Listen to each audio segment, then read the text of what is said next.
Part 19. Kedua pria dengan status iparan itu terlihat frustasi menghadapi pasangannya masing-masing. Acara menghirup udara segar demi ketenangan otak seperti angan-angan Luhut hilang sudah. Padahal hampir sebulan ia puasa dari minuman berbahan dasar nira itu karena Naina tidak pernah mau diajak ke Lapo. Dasar Luhut saja yang bodoh. Padahal banyak sekali pilihan Lapo tuak di sini. Meski harus diakui bahwa hanya tuak Namboru Risma rasanya yang paling pas. Lagi pula malam hari Luhut kan tidak bersama Naina jadi bisalah dia bebas. Asal mulut bapak-bapak itu tidak lemes. Memberitahu pada Naina maka Luhut akan aman. Dasar kamu Luhut badan aja yang sangar. Gaya mau bacok kepala Arya dulu gak taunya sama Naina aja takut. Berbeda dengan pria yang disangka monang. Arya bersyukur dengan kehadiran Uli karena dia memiliki alasan untuk tidak minum minuman yang berbau busuk menurut indera penciumannya sendiri. Meski kesalnya masih sulit untuk hilang. Apalagi para bapak-bapak di sini. Sungguh sangat tidak mungkin mereka bisa minum dan menggosip dengan tenang jika dua wanita ini tetap berada di sini. Bisa saja perkataan mereka besok akan sampai pada istri-istrinya.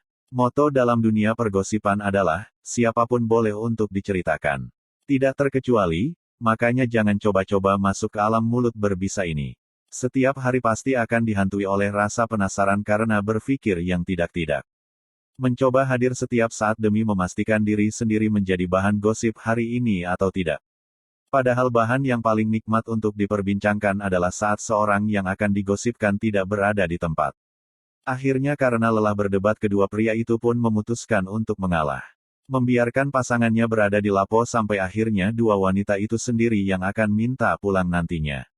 Luhut dan Arya berpikir bahwa wanita tidak akan betah berada di lingkungan bapak-bapak yang penuh dengan aroma rokok dan bau nira.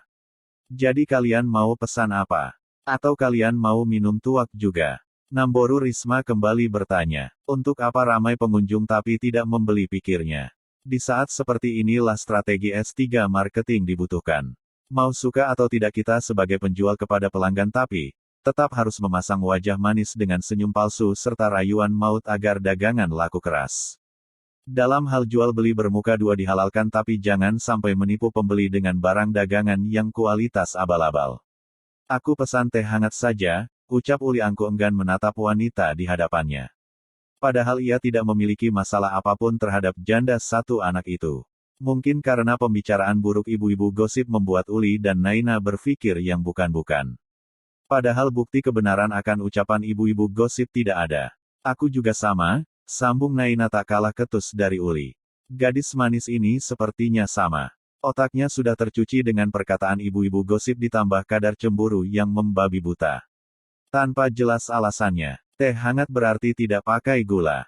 Seperti hidup tanpa cinta, kata Lamhot menggoda pembicaraan mereka. Persis seperti hidupmu bukan, ucap Namboru Risma meledek Lamhot yang tidak pernah berhasil meluluhkan hati wanita. Tidak terhitung berapa banyak wanita yang digoda oleh Lamhot tapi, tetap saja satu pun tidak ada yang berhasil diikatnya. Jangankan untuk menjadikan istri sebagai kekasih saja para gadis itu enggan. Dasar janda tidak tahu diri. Bahkan sejak suamimu meninggal saja kamu lebih memilih menutup hati daripada menikah lagi. Itu artinya hidupmu sekarang sama saja bagai sayur tanpa garam.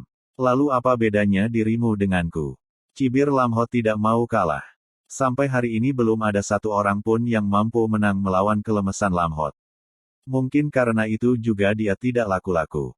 Allah itu hanya ucapan di bibir saja. Buktinya dia selalu menggoda pria tampan yang datang ke sini. Bilang saja jika kamu sudah haus akan belayan. Kini giliran Pak Harapan mengolok janda mekar itu. Wanita manapun pasti liurnya akan jatuh jika melihat pria tampan. Hal itu juga dirasakan oleh Namboru Risma. Sampai hari ini belum ada kasus yang menyatakan bahwa wanita janda itu melanggar sumpah atau bermain api dengan anak muda setempat. Naina, ternyata tempat ini seru juga, ya. Jauh lebih seru daripada lesehan ibu-ibu gossipers. Uli terpaksa mengeluarkan kata-kata demi mengalihkan pembicaraan yang dapat merusak gendang telinga. Malas sekali mendengar ucapan Namboru Risma, perkumpulan bapak-bapak bermulut lemes memang mengasihkan. Aku jadi ingin bergabung di sini setiap malam, ucap Naina dengan mata berbinar penuh arti. Lain di bibir lain pula di hati. Belum sempat Uli menjawab Namboru Risma sudah berbicara lebih dulu. Maka dari itu aku mendirikan Lapo ini. Hanya sebuah tempat untuk para bapak-bapak mengeluarkan isi hatinya saja. Kalau begitu biar aku buatkan minum untuk kalian dulu. Jangan lupa dibayar, kata Namboru Risma sedikit menyindir ke arah Rustam sambil bangkit dari duduk berjalan ke arah dapur pesanan. Dasar janda tidak tahu diri. Bisa-bisanya menyindir aku di saat keadaan ramai seperti ini, gerutu pria yang hanya mampu membeli satu gelas tuak pelan tak ingin terdengar orang lain. Aku juga mau teh hangat, kata pria yang disangka Monang saat Namboru Risma baru saja berbalik arah. Dek, semua mata para pengunjung sontak membulat sempurna. Menatap Arya tanpa berkedip. Raut heran tercetak jelas di wajah mereka. Berbagai pertanyaan menyelimuti isi otak mereka. Seorang Monang tidak minum tuak bagaimana bisa? Dia adalah donaturnya. Dia adalah peminum kelas kakap di desa ini. Dunia pasti akan kiamat kalau begini. Aku tidak minum demi kelancaran hidup Tamiya, kata Arya pura-pura bodoh saat membaca situasi canggung akibat perkataannya. Hahaha, pengakuan pria putih nan tampan itu sontak membuat para pengunjung yang bengong menjadi tertawa terpingkal-pikal. Akhirnya ada satu orang lagi yang ditakuti Monang selain almarhum Opung Borunya nenek. Monang dikenal sebagai anak seorang juragan kaya raya yang kehidupannya bebas. Bebas menghamburkan uang seberapa banyak pun. Tidak pernah dikekang sama sekali. Sejak kecil dia hanya tinggal bersama Opung Borunya saja karena kedua orang tuanya sibuk bekerja. Mengkerut donatur itu cibir Lamhot si mulut bisa. Hahaha, tawa mereka pecah kembali saat mendengar cibiran Lamhot. Namboru Risma diam di tempat, lupa akan apa yang harus ia kerjakan. Hal tak terduga ini membuatnya tertawa lepas tanpa beban. Sudah, teriak Uli pada seluruh pengunjung agar menyudahi menertawakan suaminya. Namboru Risma pergi sana buatkan pesananku. Tenggorokan ini rasanya mulai kering. Pakai gula, iya, Uli berkata lagi memerintah penjual tuak itu. Kalau pakai gula namanya bukan teh hangat tapi, teh manis hangat, omel wanita penjual tuak itu. Pembeli adalah raja jadi terserahku mau merubah pesanan atau tidak, kata Naina menimpali. Namboru Risma memilih mengalah. Enggan kehilangan pelanggan. Apalagi Monang yang kalau membeli bisa sampai ratusan ribu. Tidak heran jika pria itu selalu pulang pagi dengan keadaan tidak sadarkan diri. Kadar alkohol tuak memang sedikit tapi, jika diminum dalam takaran berlebihan akan menimbulkan mabuk pada si pengkonsumsi.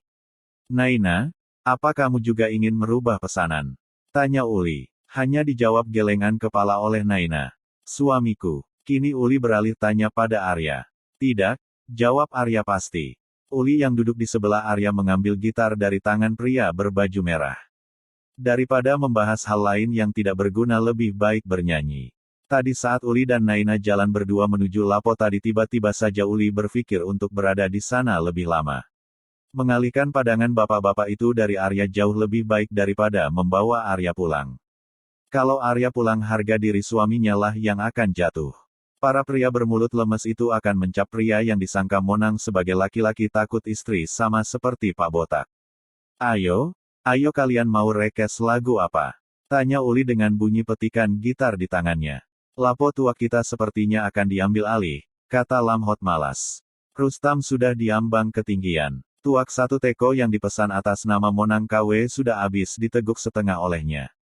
Beginilah ciri-ciri manusia tidak modal. Bagaimana kalau laguku cari jalan terbaik? Usul Pak Botak. Jalan terbaik kamu, ya dijemput istrimu, cibir Lamhot. Bersiap-siap saja untuk pulang. Istrimu pasti akan datang beberapa menit lagi, cibir Rustam yang masih betah meneguk minuman padahal matanya sudah merah seperti ikan busuk. Emang ikan busuk matanya merah? Iya. Uli memulai petikan gitarnya mengatur nada-nada agar bisa terdengar indah di telinga pendengar. Namun saat baru masuk intro teriakan suara perempuan memanggil suaminya terdengar begitu jelas. Memecah konsentrasi Uli. Pak Botak, teriak wanita dengan daster bermotif bunga mawar. Rambutnya berantakan, matanya terlihat seperti baru bangun tidur. Dasar pria botak tidak tahu diri. Ku tinggal saat menidurkan anak. Kamu juga meninggalkan aku dan memilih pergi ke Lapo tuak janda kembang ini, ya. Wanita yang sudah pasti adalah istri dari Pak Botak itu berkata dengan nada berapi-api. Matilah aku, ucap Pak Botak lirih. Wajahnya sudah menunduk, takut menatap istrinya sendiri. Ha itu dia istrimu sudah datang, kata Rustam yang mulai hilang kesadaran. Hei, Roida, kamu tahu tidak? Tadi suamimu ini berkata bahwa kamu akan menjemputnya untuk bergulat di ranjang. Hahaha, lucu sekali bukan, teman-teman? Orang yang sedang mabuk memang sulit untuk berbohong. Astaga, ternyata si Rustam sudah benar-benar mabuk. Omongannya pun sudah tidak terkontrol. Akan jadi apa nasib wayang keketku kalau begini, kata Pak Botak dalam hati. Drama rumah tangga Pak Botak dan Mak Botak selesai sudah meski diiringi dengan gelak tawa sekaligus ngeri bagi para laki-laki yang belum beristri. Hal memalukan ini selalu saja terjadi saat Pak Botak pergi ke Lapo tanpa sepengetahuan istrinya. Uli kembali memainkan gitarnya, memetik senar dengan begitu lihai. Nada yang dimainkan Uli terdengar jauh lebih merdu daripada pria berbaju merah tadi. Sepertinya basecamp kita ini memang akan benar-benar diambil alih kedua wanita itu, kata Lamhot berbisik ke telinga Rustam yang hampir sekarat. Uli memilih memainkan lagu dari Thomas Arya berjudul Bunga dengan sedikit musik koplo. Merana kini aku merana kekasih tercinta entah kemana sendiri kini, ku dibalut sepi tiada tempat, tuk bercurah lagi di mana kini entah di mana bunga impian yang indah di mataku rindu tutur sapamu nan manja saat kau berada di sisiku kini tinggal aku sendiri hanya berteman dengan sepi menanti dirimu kembali di sini ku terus menanti akan ku coba untuk menanti dirimu. Kekasih oh bunga di mana kini kau berada jangan biarkan diriku dalam keseorangan oh bunga jangan kau gores luka di dada sungguh diriku takkan kuasa campakan kenangan ho ho ho. Oh bungaku ho ho ho. Oh bungaku merana kini aku merana kekasih tercinta entah kemana sendiri kini, ku dibalut sepi tiada tempat, tuk bercurah lagi di mana kini entah di mana bunga impian yang indah di mataku rindu tutur sapamu nan manja saat kau berada di sisiku, tarik sis, kata Uli dengan semangat berkobar. Semongko, ucap seluruh pengunjung Lapo Tuak dengan hebohnya terkecuali Rustam yang sedang menunggu malaikat maut. Ah mantap, kini tinggal aku sendiri hanya berteman dengan sepi menanti dirimu kembali di sini ku terus menanti akan ku coba untuk menanti dirimu. Kekasih oh bunga di mana kini kau berada jangan biarkan diriku dalam keseorangan oh bunga jangan kau gores luka di dada sungguh diriku takkan kuasa campakan kenangan.